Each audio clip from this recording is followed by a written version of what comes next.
हमने अपना जब सेशन आपके सामने इलेक्शन वाले दिन किया था, उस दिन एक वीडियो में लाइन बोली थी और कहा था कि इन चारों में से कौन मुख्यमंत्री बनेगा।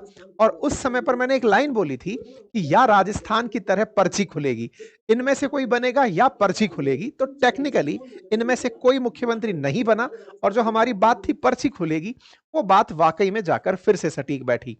क्योंकि इस तरह से 2023 के अंदर मध्य प्रदेश, राजस्थान, छत्तीसगढ़, तेलंगाना और मिजोरम के जब इलेक्शन थे, तो राजस्थान में इन सब चेहरों की चर्चाएं चल रही थी कि ये सीएम पद के दावेदार हैं। लेकिन पर्ची खुली और पर्ची के अंदर भजन लाल जी का नाम निकल कर आया। पर्ची खोलने का जो सीन था वो काफी ज्यादा वायरल हुआ जब वसुंधरा जी अपने हाथ से सीएम पद के नाम की घोषणा कर रही थी।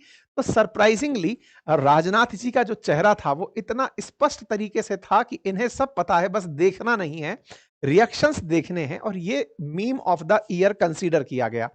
ऐसे में बीजेपी के द्वारा भजनलाल जी का सीएम बनाना, साथ ही साथ ऐसे ही मध्य प्रदेश में तमाम बड़े नामों के बीच में से निकाल करके मोहन यादव जी को ले आना और जिनके नामों की चर्चा थी उनके उनको सीएम ना बना करके जिस तरह का भाव मध्य प्रदेश में बीजेपी ने क्रिएट किया, वो फिर से एक सरप्राइजिंग तत्व के रूप में शामिल हुआ। ऐसे ही छत्तीसगढ़ के अंदर भी सीएम के नामों में बड़े-बड़े नामों की चर्चा थी, लेकिन विष्णुदेव साय को छत्तीसगढ़ की कमान संभलाकर बीजेपी ने बहुत से लोगों को इस प्रकार का झटका दिया और विष्णु, मोहन और भजन की अपने 3 राज्यों के अंदर सरकार ले आए।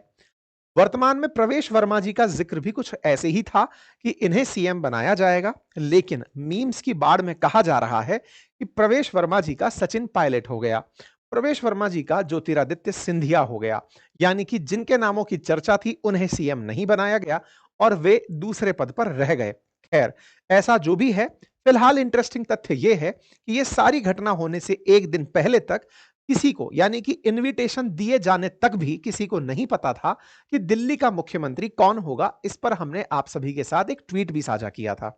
इंटरेस्टिंग है कि जिन नामों की चर्चा थी उनमें से सीएम के नाम पर सबसे कम सोशल मीडिया पर जिनकी प्रेजेंस है उनका नाम रेखा गुप्ता है। जिनकी ट्विटर पर, इंस्टाग्राम पर, फेसबुक पर जो ऑलरेडी जिनके नामों की चर्चा थी उनसे काफी कम प्रेजेंस और रीच थी। इसके बावजूद पार्टी ने इन्हें अपने लिए सीएम के रूप में चुना। इंटरेस्टिंग था कि जब सीएम पद के नाम की घोषणा होने जा रही थी, उससे पहले पत्रकार जब इनसे इंटरव्यू लेकर पूछ रहे थे कि मैडम आपके नामों की भी चर्चा चल रही है क्या, तो इन्होंने साफ कहा था कि देखो, किसी को नहीं पता है कि कौन क्या बनने वाला है, कार्यकर्ताओं को बीजेपी जिम्मेदारी देती है, ऐसी जिम्मेदारी अगर किसी को मिलती है तो ली जाएगी। तो ये पूरी तरह अनभिज्ञ थी और इनके साथ जो हुआ वो अपने आप में सीएम के पद तक पहुंचने के लिए इनका एक बड़ा सरप्राइज इवेंट रहा होगा। ऐसे में इनके साथ में जिन्होंने पद की शपथ ली उन सबके नाम आपके सामने हैं और उन सबके जो पोर्टफोलियो डिस्ट्रीब्यूट हुए हैं वो भी आपके सामने हैं। कहते हैं कि मुख्यमंत्री चुनने के लिए बीजेपी जिन चीजों पर बहुत ज्यादा बल देती है, उसमें सबसे ज्यादा बल इस बात का है कि वो किसी ऐसे चेहरे को चुने ताकि वो क्षेत्रीय आधार पर इतना प्रभावी ना हो जाए कि वो केंद्र के नेतृत्व की बात को मानने से इनकार कर दे।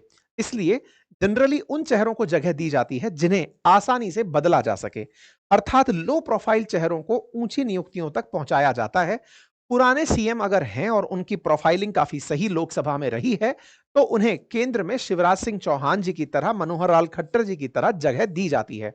तथा साथ ही साथ सामान्य कार्यकर्ताओं को भी यह संदेश दिया जाता है कि आपका जो भी संघर्ष चल रहा है वो पार्टी के लिए मेंशनेबल है, वो उसके ऊपर विचार कर रहे हैं।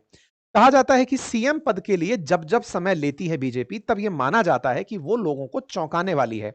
जब कम समय लेती है तो चेहरे रिपीट होते हैं और जब ज्यादा समय लेती है तो वो चौंकाने वाली बात है। कुछ वैसा ही दिल्ली के केस में भी हुआ। समय जिस हिसाब से लिया गया उस हिसाब से बीजेपी ने सीएम बदल ही दिया। जिस चर्चा के साथ था उन्हें बदल ही दिया गया और कहा गया कि इस सब के पीछे आरएसएस की बड़ी भूमिका रही। आरएसएस जिसके नाम को लेकर के मीडिया में फिलहाल बड़ी तेजी से चर्चा है, कहा जा रहा है कि राष्ट्रीय स्वयंसेवक संघ की पहली पसंद थी रेखा गुप्ता। इसके पीछे की बड़ी वजह थी कि आरएसएस की विंग, छात्र विंग एबीवीपी से आप सक्रिय रूप से कॉलेज टाइम में जुड़ी रही और आप दिल्ली यूनिवर्सिटी की प्रेसिडेंट बनी। ऐसे में पार्टी की विचारधारा से लंबे समय से जुड़ाव रखने के साथ और महिलाओं के, आज बीजेपी के 21 राज्यों में मुख्यमंत्री हैं लेकिन कहीं भी महिला प्रतिनिधित्व ना होने की पूर्ति को करने के लिए, और तीसरा वैश्य समाज को साधने के लिए इन्हें दिल्ली के सीएम तक पहुंचाने की चाहत आरएसएस ने व्यक्त की थी, जिसके चलते इनकी इस बात को माना गया। कहने का मतलब ये है कि आरएसएस का फिर से बीजेपी के साथ इंटरफेरेंस रहा। 2024 के लोकसभा चुनाव में एक पल के लिए ये माना जाने लगा था, जब नड्डा साहब ने ये कह दिया था कि आरएसएस मतलब अब बीजेपी बड़ी पार्टी हो चुकी है। ऐसे में आरएसएस के जो कार्यकर्ता थे, वो डिमोटिवेट होकर पीछे हो गए और लोकसभा में उन सीटों पर नुकसान देखा गया, जहां आरएसएस सक्रिय नहीं हुई। फिलहाल हरियाणा जैसी जगह पर या फिर दिल्ली चुनाव में आरएसएस ने सक्रिय होकर फिर से नतीजों को जो बदला है, इससे माना जा रहा है कि आरएसएस का साइलेंट जो कैंपेन है, वो बीजेपी को सपोर्ट करने के लिए एक्टिवेट हुआ। परिणाम स्वरूप रेखा गुप्ता सीएम पद तक पहुंची। वैश्य समाज को साधने की नीति हो या हरियाणा के लोगों को दिल्ली में प्रतिनिधित्व देने की, महिला वोटर्स को साधने की बारी हो या 21 राज्यों में से एक भी राज्य में महिला मुख्यमंत्री ना होने पर दिल्ली में महिला को प्रतिनिधित्व देने की रणनीति हो, साथ ही साथ प्रमेश वर्मा को अगर सीएम बनाते तो संभवतया परिवारवाद के आरोप लगते, उससे बचने के लिए दिल्ली में इस प्रकार का कदम उठाया गया। प्रवेश वर्मा जी शायद इसीलिए सीएम नहीं बन पाए। राजनीतिक विरासत उनकी सबसे बड़ी अपोजिशन का काम करने लगी। साथ ही साथ उनकी जो छवि थी वो थोड़ी कट्टर नेता की थी, जिसके चलते उन्हें संभवतया सीएम तक नहीं पहुंचाया गया होगा। अब केवल यही कयास लगाए जा रहे हैं। रेखा गुप्ता जी वर्तमान में जब से सीएम बनी हैं, उनके सामने जो चुनौतियां सबसे पहले जो वादे के रूप में हैं, जहां एक और यमुना की सफाई की बात है, साथ ही साथ महिलाओं को किए गए वादे की बात है। महिलाओं को किए गए वादे, चाहे मंथली पैसे मिलने की बात हो या घरेलू सिलेंडर या फ्री यात्रा, इन सब की चुनौतियों को वो कैसे पूरा करती हैं, वो देखना होगा।